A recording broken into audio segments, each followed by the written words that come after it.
আশঙ্কা ক্রমাগত বাড়াচ্ছে বাংলাদেশ জেল ভেঙে বন্দি পালানোর ঘটনা। বাংলাদেশ সরকারই জানাচ্ছে যে পালিয়ে যাওয়া জঙ্গিদের মধ্যে অন্তত ৭৪ জন এখনো ধরাই পড়েনি।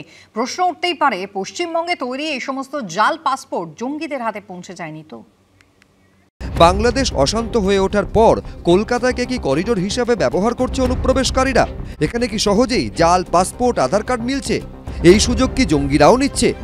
খাগড়াগড়ে যখন ব্লাস্ট হলো, এনআইএ না গেলে তো কেউ জানতে পারেনি এরা জামাতে মুজাহিদিন বাংলাদেশের লোক। আমরা তো গ্যাস সিলিন্ডার থিওরি দিয়ে দিয়েছিলাম, গ্যাস সিলিন্ডার বাস্ট করেছে। বাংলাদেশের দৈনিক প্রথম আলোর প্রতিবেদন অনুযায়ী সম্প্রতি বাংলাদেশের কারা বিভাগের প্রধান জানান, বাংলাদেশের বিভিন্ন জেল থেকে পলাতকদের মধ্যে ৭০ জন কুখ্যাত জঙ্গি রয়েছে। এছাড়াও জামিনে মুক্তি পেয়েছে জেএমবি সহ বিভিন্ন জঙ্গি সংগঠনের ১৭৪ জন। ৭০০+ বন্দী যারা এখনো পলাতক রয়েছে, ১৭৪ জনের মতো বিভিন্ন যারা জেএমবি অথবা বিভিন্ন নামে ছিলেন তাদের মধ্যে। আর শীর্ষ সন্ত্রাসী নামে আমাদের ডেফিনেশনে 11 জন মুক্তি পেয়েছেন। আর টোটাল ৭০ জনের মতো যারা পালিয়ে গিয়েছিলেন তাদের মধ্যে ৭০ জনের মতো পলাতক আছে। এই জঙ্গিরা বাংলাদেশ থেকে ভারতে ঢুকে পড়েনি তো? ভারতে ঢোকার তোড়জোড় করছে না তো? পশ্চিমবঙ্গের সঙ্গে বাংলাদেশের সবচেয়ে বড় সীমান্ত বিএসএফ এর উত্তরবঙ্গ ফ্রন্টিয়ারের অধীনে রয়েছে ৯৩৬.৭ কিলোমিটার সীমান্ত, যার মধ্যে কাঁটাতার নেই প্রায় ৩৭৫ কিলোমিটার এলাকায়, অর্থাৎ প্রায় ৩ ভাগের 1 ভাগ। দক্ষিণবঙ্গ ফ্রন্টিয়ারের অধীনে ৯১৩ কিলোমিটার স্থল সীমান্তের সঙ্গে প্রায় ৩৬৪ কিলোমিটার জলসীমান্ত রয়েছে। জলসীমান্তে কাঁটাতার দেওয়া সম্ভব নয়, আর স্থল সীমান্তেও কাঁটাতারহীন অবস্থায় পড়ে রয়েছে ৫৩৮ কিলোমিটার এলাকা।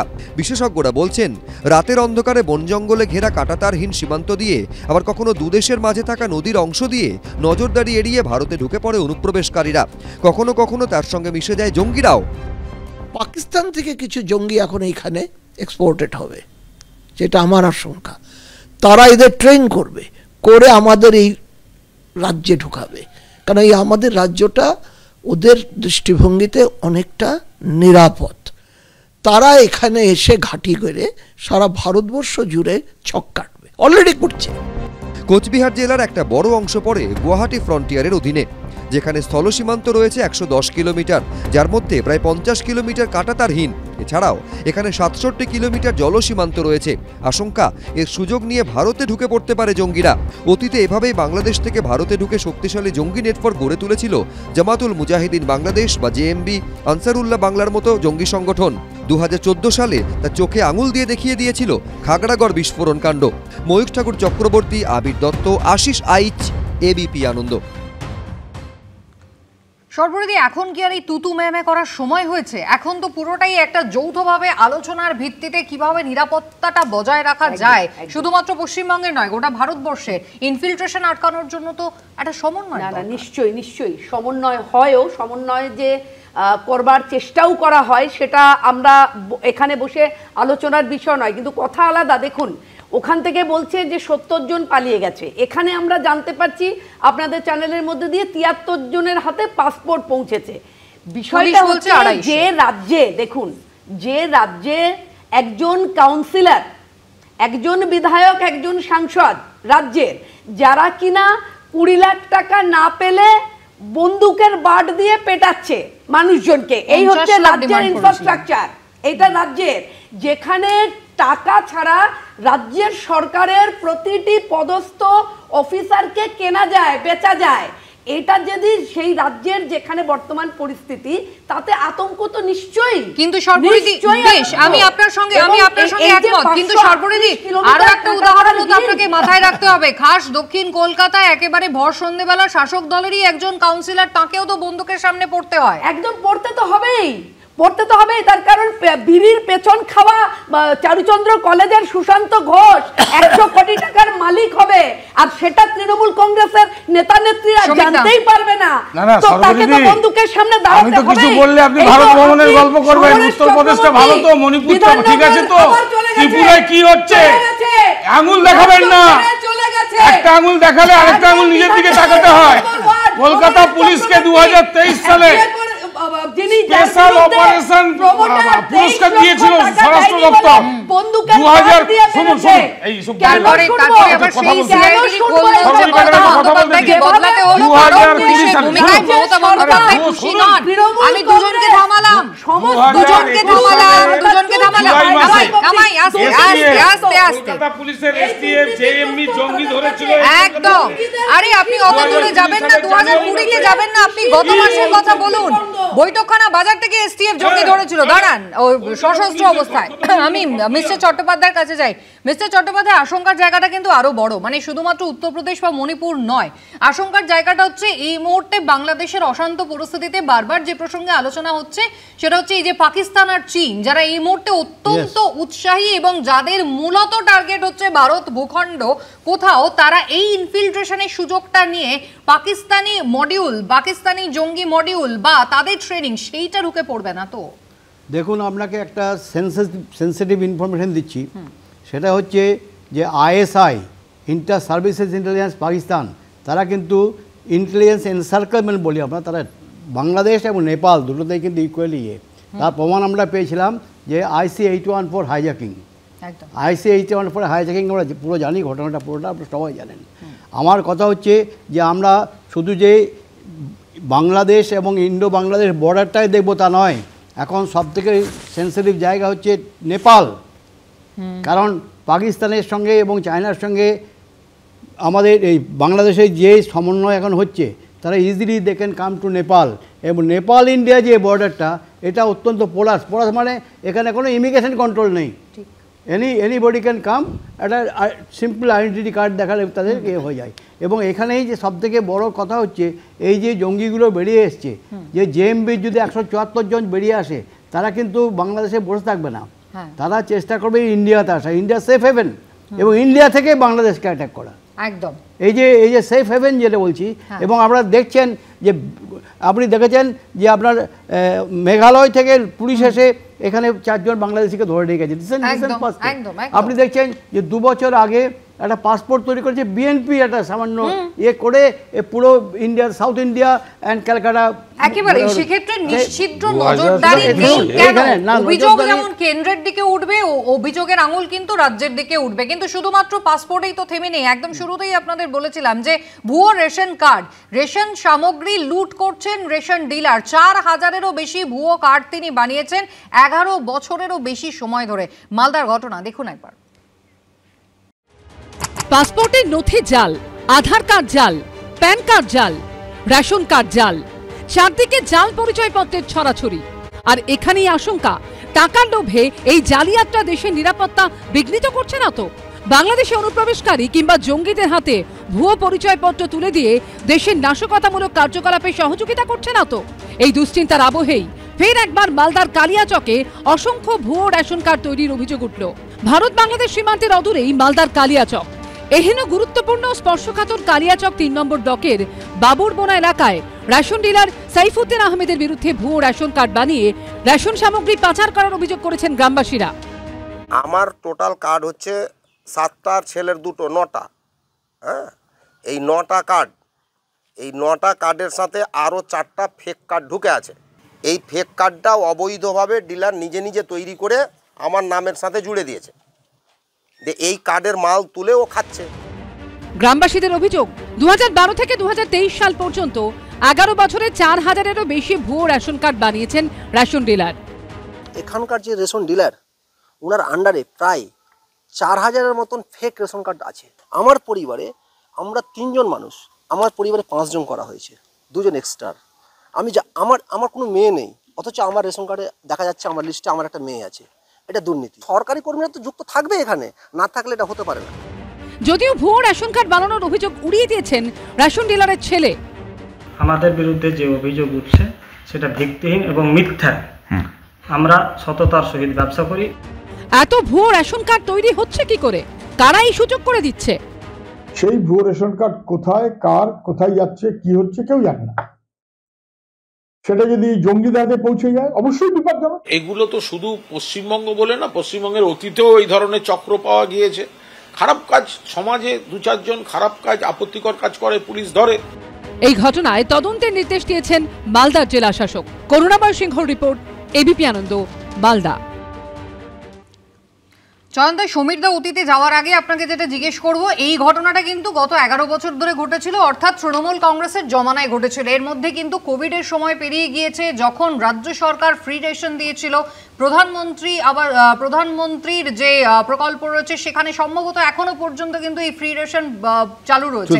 সেক্ষেত্রে মানুষজন প্রথমত ক্ষতিগ্রস্ত হচ্ছেন, এবং দ্বিতীয়ত এই রেশন কার্ডও তো একটা আইডেন্টিটি প্রুফ হিসাবে পাসপোর্ট অফিসে জমা দিতে হয়, তাহলে গোটা ব্যাপারটাই তো ইন্টারলিঙ্ক তো বটেই। এবং আপনি যেটা দেখানো হলো সেটা একেবারেই অবাস্তব নয়। আমরা নিজেরা জানি যে যারা, আমি একসময় জনপ্রতিনিধি ছিলাম বলে জানি যে রেশন কার্ড করানোটা একটা শিল্পের পর্যায়ে চলে গেছে। এই করানোর লোকজন এত ছড়িয়ে আছে, সেটা রেশন অফিস থেকে শুরু করে পাড়ার রেশন দোকান অবধি এত লোকজন ছড়িয়ে আছে যে সে রেশন কার্ডটা হয়ে যায়।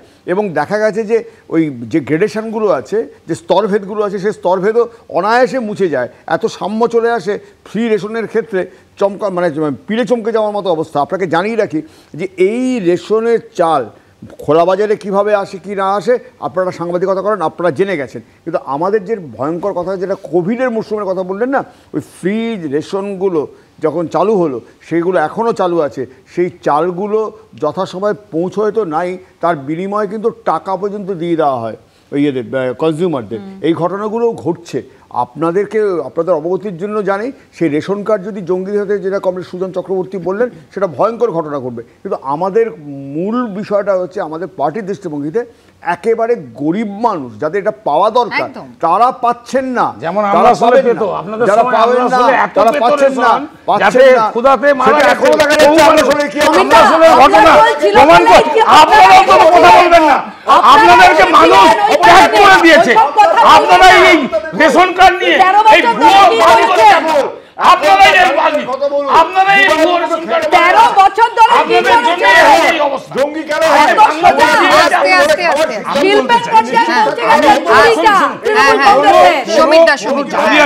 কোনো খারাপ ঘটনাকে আমরা সাপোর্ট করি না। বাংলাদেশে অশান্তি কিন্তু এখনো অব্যাহত রয়েছে। সংখ্যালঘু হিন্দুরা বারে বারে রক্তাক্ত হচ্ছেন। ভোলা জেলার এক ব্যবসায়ীকে টাকার জন্য ইসলামিক মৌলবাদীরা রড দিয়ে মেরেছে বলে অভিযোগ। ভয়েস অফ বাংলাদেশি হিন্দুজের পোস্টে অভিযোগ জানিয়েছেন আক্রান্ত হিন্দু ব্যবসায়ী। হামলার খবর রিপোস্ট করেছেন ইসকনের কলকাতা শাখার ভাইস প্রেসিডেন্ট রাধারমন দাস। আমি রাত্রিবেলা দোকানে কাজ করে খুলিবে, আমি সেখানে বসা, রাত্র সময় 11:10, ওই মুহূর্তে হঠাৎ করিয়া একটা ছেলে নাক মুখ চোখ বান্ধা সে ঘরের ভিতরে হঠাৎ করে আমার আলো বাতারি মার দিল যে রিয়াজে। বাংলাদেশে ফের হিন্দুদের উপর আক্রমণের অভিযোগ উঠল। ইসকনের কলকাতা শাখার vice president Radharaman Das voice of Bangladeshi হিন্দুজের পোস্ট রিপোস্ট করেছেন। পোস্টে লেখা, ভোলা জেলার তাজমুদ্দিন উপজেলার দক্ষিণ খাসিরহাট বাজারে টাকার জন্য হিন্দু ব্যবসায়ী রামকৃষ্ণ দাসের উপর রড নিয়ে হামলা চালিয়েছে ইসলামিক মৌলবাদী মোহাম্মদ রিয়াজ। এর নাম হলো রিয়াজ। এ আইসা আমার বলে চুপ। এর রাতে একটা রড বাড়ি করিয়ে দাদারে দেখলাম যে এলোফাতারি খেলে ফিরেতে আছে। রড অনুমানিক নিম্নে 10 মিনিটের মতন ফিরেছে। ফিরে একদম রক্তাক্ত করি, পিডা শেষ, তারপরে চলে গেছে। সোশ্যাল মিডিয়ায় আরও একটি আক্রমণের উল্লেখ করেছেন ইসকনের কলকাতা শাখার vice president Radharaman Das. @a_team_1971 নামে একটি গ্রুপের পোস্ট শেয়ার করেছেন তিনি। মণি কর্মকার নামে একজনের বিবৃতি পোস্ট করেছেন রাধারমন দাস, যেখানে মণি কর্মকার লিখেছেন, বঙ্গবন্ধুর আদর্শে অনুপ্রাণিত হয়ে আমি আওয়ামী লীগের হয়ে রাজনীতি করি। একজন হিন্দু ও আওয়ামী লীগের সঙ্গে জড়িত থাকায় কি আমার অপরাধ? এটা যদি অপরাধ হয় তাহলে আমি অপরাধী, কিন্তু আমার সন্তানদের কি অপরাধ? তারা স্কুলে পড়ে। আমার মা বোনকে হত্যার চেষ্টা হয়েছে, আমার মায়ের আঙুল কেটে ফেলা হয়েছে, আমার বোনের গলা কেটে মেরে ফেলার চেষ্টা হয়েছে। আমি এর বিচার চাই। ওকে না পেয়ে ওর মা এবং বোনকে আক্রমণ করেছে, মায়ের আঙুল কেটেছে, ওর বোনও গুরুতর আহত। আপনাদের কাছে হয়তো অবশ্যই এই ফুটেজ গুলো আছে। আমরা আসলে মণি কর্মকারের সাথে যোগাযোগের চেষ্টা করছি। তো আমি আমার লোকাল সোর্স যারা আছে তাদেরকে আমি পাঠিয়েছি আসলে একটু খোঁজ নিতে, আসলে উনারা এখন কোথায় আছে। খালি হিন্দু হওয়া কি ওর জন্য অপরাধ হয়ে গেল? আর এরকম নির্মম রূপে আঘাত করার কারণ এটা কোনো ধর্ম শেখায় না, কিন্তু যেটা ঘটিত হচ্ছে এটা খুব দুঃখজনক। বাংলাদেশের বুকে কট্টরপন্থীদের এই তাণ্ডব কি আদৌ থামানোর চেষ্টা করবে ইউনূসের সরকার? এবিপি আনন্দ। মিস্টার চট্টোপাধ্যায়, এই পরিস্থিতি বাংলাদেশে যতই চলতে থাকবে, সংখ্যালঘু হিন্দুরা বারে বারে যখন আক্রান্ত হবেন, স্বাভাবিকভাবেই তারা নিরাপদ আশ্রয়ের জন্য প্রতিবেশী ভারতবর্ষের দিকে এগিয়ে আসতে চাইবেন। তাহলে সেক্ষেত্রে আমাদের মধ্যে যে এই যে যৌথ সমন্বয়ের কথা যেটা বারবার উঠছে, ফেডারেল স্ট্রাকচারের উপরে কনসেন্ট্রেট করাই কি এই মুহূর্তে জরুরি নয়? দেখুন, প্রথম যে কথাটা বলি যে ন্যাশনাল সিকিউরিটি যখন কোশ্চেন আসে, সেখানে কিন্তু আপনার গ্রুপ অফ মিনিস্টার রিকমেন্ডেশন 2001 সালে একটা হয়েছিল কার্গিল ওয়ারের পর। সেখানে একটা তৈরি হয় গোষ্ঠী, সেটাকে নাম দিয়েছিল মাল্টি এজেন্সি সেন্টার ম্যাক। এবং মাল্টি এজেন্সি সেন্টারের দায়িত্ব হচ্ছে ইন্টেলিজেন্স ব্যুরো, নোডাল অফিসার এবং সমস্ত এজেন্সি এর সভ্য। এবং স্টেটে যেটা আছে সেটা করে smack, subsidiary multi agency centre. এবং স্ম্যাকেরও যে ইয়ে হচ্ছে সেটা হচ্ছে ইন্টেলিজেন্স ব্যুরো ক্যালকাটা। এবং এখানে সমস্ত, যেমন ধরুন পাসপোর্ট অফিস থেকে শুরু করুন, এয়ারপোর্ট থেকে শুরু করুন, বিএসএফ বলুন, স্টেট গোয়েন্দা বলুন, স্টেট পুলিশ বলুন, সমস্ত এজেন্সি এর মেম্বার। এবং মাসে এদের একটা করে মিটিং হয়, এটা হওয়ার কথা স্ট্যাটুটরি মাসে একটা করে। এবং সেটা যে এক্সচেঞ্জ অফ ইনফরমেশন এটা হয়। এবং এটা হচ্ছিল, ভালোই হচ্ছিল কার্গিলের পরে। এবং এখানেই সব এক্সচেঞ্জ হয়। এখন যেমন ধরুন এই যে পাসপোর্ট, জাল পাসপোর্টের যে ইস্যুটা হচ্ছে বা ইনফিল্ট্রেশনের যে ব্যাপারটা হচ্ছে, এই যে জঙ্গিগুলো ছাড়া পেয়ে গেল বাংলাদেশে, তারা যে ঢোকার চেষ্টা করে ইন্ডিয়াতে, এই যে জিনিসগুলো, এগুলো কোনো আলোচনা, থ্রেড বেয়ার আলোচনা হওয়ার কথা ওখানে। এবং এই যে সমন্বয়টা বলছেন, এই সমন্বয়ের মধ্যে কিন্তু আপনার বর্ডার এজেন্সিও আছে। সুতরাং এখানে সমন্বয় নেই কথাটা নয়, কিন্তু সময়টা কতটা কার্যকরী হয়। একেবারেই তাই। মিস্টার চট্টোপাধ্যায়, আমি একবার থামাই, আমি এবার মহানন্দাদির কাছে যাই। মহানন্দাদি, যারা এই মুহূর্তে অসহায় হয়ে রয়েছেন, বাংলাদেশের সংখ্যালঘু হিন্দুরা খুব স্বাভাবিকভাবে তারা যেমন নিরাপদ আশ্রয়ে খোঁজ করবেন, আবার তাদের হাত ধরে অপরাধীরা তারাও কোথাও নিরাপদ আশ্রয় হিসেবে যদি ভারতকে বেছে নেয় বা পশ্চিমবাংলাকে বেছে নেয়, সেটা তো একটা ভয়ের জায়গা। তাহলে সমন্বয়ের পাশাপাশি সতর্কতা সেটারও তো জরুরি। অ্যাকচুয়ালি দুটো দিক আছে। একটা হচ্ছে যে ভারতবর্ষের উদারতাকে, ধর্মীয় উদারতাকে যদি কেউ অ্যাডভান্টেজ হিসেবে নেয়, সেটা ভয়ঙ্কর। আর দ্বিতীয় প্রশ্ন হচ্ছে যে মোহাম্মদ ইউনুস একটা কেয়ার টেকিং গভর্নমেন্টের প্রধান হয়ে বসে শুধুমাত্র গদির জন্য যেভাবে মৌলবাদী ফান্ডামেন্টালিস্টদের মাথায় তুলছেন, সেটা শুধু নিজেদের ক্ষতি করছেন না, আমাদের শান্তি স্থিতি এগুলোকে নষ্ট করে দেওয়ার চেষ্টা করছে। পেছনে রয়েছে পাকিস্তান, চায়নার উদ্দেশ্য শুধুমাত্র মার্কেট ক্যাপচার করা। এবং পাকিস্তান তো বরাবরই ভারতবর্ষের ঘোষিত শত্রু, তারা সুযোগ খোঁজে। এবং পাকিস্তানের সামরিক সরকার, বাংলাদেশের কেয়ারটেকিং গভর্নমেন্ট, তারা চায় ভারতবর্ষের শান্তিটাকে নষ্ট করতে। কাজেই India government, West Bengal government, তাদের অবশ্যই যে সমন্বয়ের কথা বলা হচ্ছে প্রয়োজন, এবং কিভাবে ভারতবর্ষের নাগরিকরা সুরক্ষিত থাকবে সেটা সিরিয়াসলি দেখতে হবে। একেবারে। অনেক ধন্যবাদ। আলোচনার সময় শেষ। সকলকে ধন্যবাদ।